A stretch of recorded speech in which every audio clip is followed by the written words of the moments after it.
আসসালামু আলাইকুম ভিউয়ার্স। তো আজকে আমি আপনাদের জন্য আবার একটা ফটো এডিটিং টিউটোরিয়ালে চলে আসলাম। তো ভিউয়ার্স, এই মুহূর্তে আমার মোবাইল স্ক্রিনে যে ছবিগুলো দেখতেছেন, তো আজকে আমি আপনাদেরকে শেখানোর চেষ্টা করবো কিভাবে আপনি আপনার হাতে থাকা মোবাইল ফোনটির মাধ্যমে যে কোনো নর্মাল ছবিকে মাত্র 1 মিনিটে এই ধরনের প্রফেশনাল ভাবে এডিট করবেন। তো ভিউয়ার্স, আপনি যদি এই ধরনের ফটো এডিটিং শিখতে চান তাহলে অবশ্যই আজকে ছোট্ট ভিডিওটা ফার্স্ট থেকে লাস্ট পর্যন্ত দেখতে হবে। তো আমি খুব সহজে আপনাদেরকে শিখিয়ে দেওয়ার চেষ্টা করবো। তো ভিউয়ার্স, চলুন কথা না বাড়িয়ে ভিডিওটা শুরু করা যাক। তো ভিডিওটা শুরু করার আগে ছোট্ট একটা রিকোয়েস্ট, যদি আপনি আমার চ্যানেলের নতুন দর্শক হন তাহলে অবশ্যই চ্যানেলটা সাবস্ক্রাইব করে ফেলবেন, আর যদি পেজ থেকে দেখেন তাহলে অবশ্যই পেজটা ফলো রাখবেন। তো ভিউয়ার্স, এই ছবিগুলো আমি এডিট করেছি ফটোল্যাব অ্যাপসের মাধ্যমে। তো আপনি first of all Google play স্টোরে চলে আসবেন। গুগল প্লে স্টোরে চলে আসে আপনি সার্চ বক্সে ফটোল্যাব অ্যাপস লিখে সার্চ দিলে আপনি ফটোল্যাব অ্যাপসটা পেয়ে যাবেন।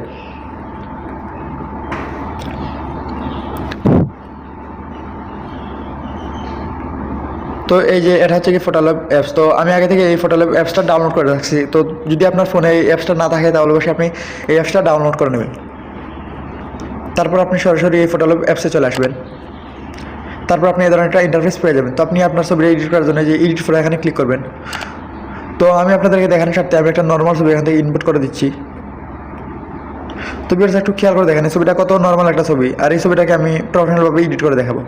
তো ফার্স্টে আপনি এডিট করার জন্য এই যে অটো এই অপশনে চলে আসবেন। তারপর এখান থেকে রাইট আইকনে ক্লিক করে দেবেন। তারপর আপনি এই ছবির ব্যাকগ্রাউন্ডটা রিমুভ করে নতুন একটা ব্যাকগ্রাউন্ড এখানে ইউজ করতে হবে। তার জন্য আপনি যে এআই ব্যাকগ্রাউন্ড এই অপশনে চলে আসবেন। তারপর অটোমেটিক আপনার এই যে ব্যাকগ্রাউন্ডটা আছে এটা রিমুভ হয়ে যাবে এবং এখান থেকে একটা ব্যাকগ্রাউন্ড সেট হয়ে যাবে। তো আপনি দেখতে পাচ্ছেন একটা ব্যাকগ্রাউন্ড সেট হয়ে গেছে। তো আপনি এখানে ক্লিক করলে আরেকটা ব্যাকগ্রাউন্ড চলে আসবে।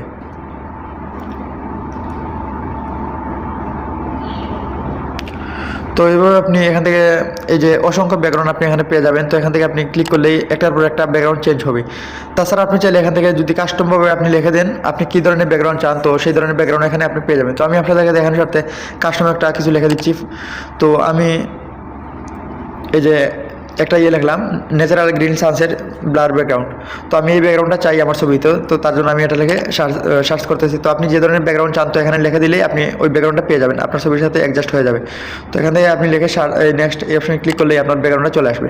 তো আমি যে ব্যাকগ্রাউন্ডটা লিখে সার্চ দিলাম তো দেখেন এটা চলে আসবে। তো এই যে চলে আসছে। তো এটা যদি আপনার ভালো না লাগে তাহলে আপনি আবার এখানে ক্লিক করবেন। এই যে এই ব্যাকগ্রাউন্ড চলে আসছে। তো যদি এটাও না ভালো লাগে, মানে আপনার যদি পছন্দ না হয় তাহলে এখানে আরও অসংখ্য হাজার হাজার ব্যাকগ্রাউন্ড পাবে। তো আপনি এখান থেকে ক্লিক করলে অন্য একটা ব্যাকগ্রাউন্ড চলে আসবে।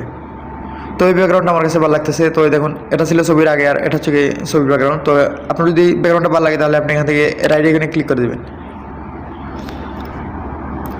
তারপর আপনি এখান থেকে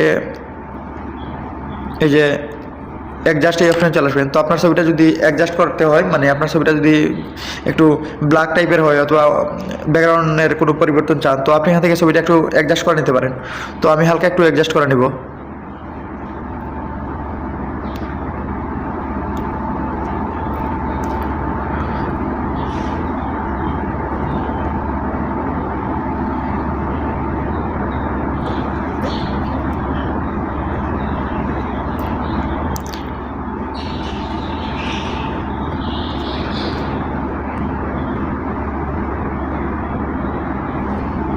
তো এইভাবে আপনি আপনার ছবি অনুযায়ী এখান থেকে একটু অ্যাডজাস্ট করে নেবেন। তারপর রাইট এখানে ক্লিক করে দেবেন।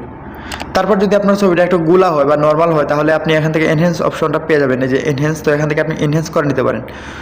আর তাছাড়া এখানে আরও কিছু অপশন আছে, আপনি চাইলে ওই অপশনগুলো আপনি ইউজ করে আপনি আপনার ছবিটাকে আরও প্রফেশনালভাবে ইউজ করতে পারেন। তো আমি আপনাদেরকে সিম্পলভাবে দেখালাম। তো আপনি সিম্পলভাবে মাত্র 1 থেকে 2 মিনিটের ভিতরে একটা নর্মাল ছবিকে এ ধরনের প্রফেশনালভাবে এডিট করে নিতে পারবেন। তো ছবিটা অলরেডি এডিট করা হয়ে গেছে। তো এখন আপনি এটাই সেভ করতে হবে। তো সেভ করার জন্য যে উপরে সেভ আইকন এখানে ক্লিক করলে আপনার ছবিটা সেভ হয়ে যাবে। আর ভিউয়ার্স, অবশ্যই এই যে ফটো ল্যাবের যে লোগোটা রয়েছে মানে ওয়াটারমার্কটা, তো এটা আপনার ছবিটা চলে আসবে। তো এটা আপনি যে কোনো পিক্সেল অ্যাপ বা স্ন্যাপশিট যে কোনো অ্যাপসের মাধ্যমে ক্রপ করে এই লোগোটা আপনি এখান থেকে সরিয়ে দিবেন। তাছাড়া এখানে ব্লার করে দিতে পারেন। তো আপনি এটা করতে পারেন। আর তাছাড়া আপনি রাখতে পারেন। যেহেতু এটা মোড ভার্সন অ্যাপস না তাই এখানে এই ওয়াটারমার্কটা চলে আসবে। তো ভিউয়ার্স, এই ছিল আজকের আমার ছোট্ট টিউটোরিয়াল। তো আমি আশা করি বুঝতে পারছি কীভাবে আপনি মাত্র 1 মিনিটেই আপনার হাতে থেকে মোবাইল ফোনের মাধ্যমে এই ধরনের পার্সোনাল ছবি এডিটিং করবেন।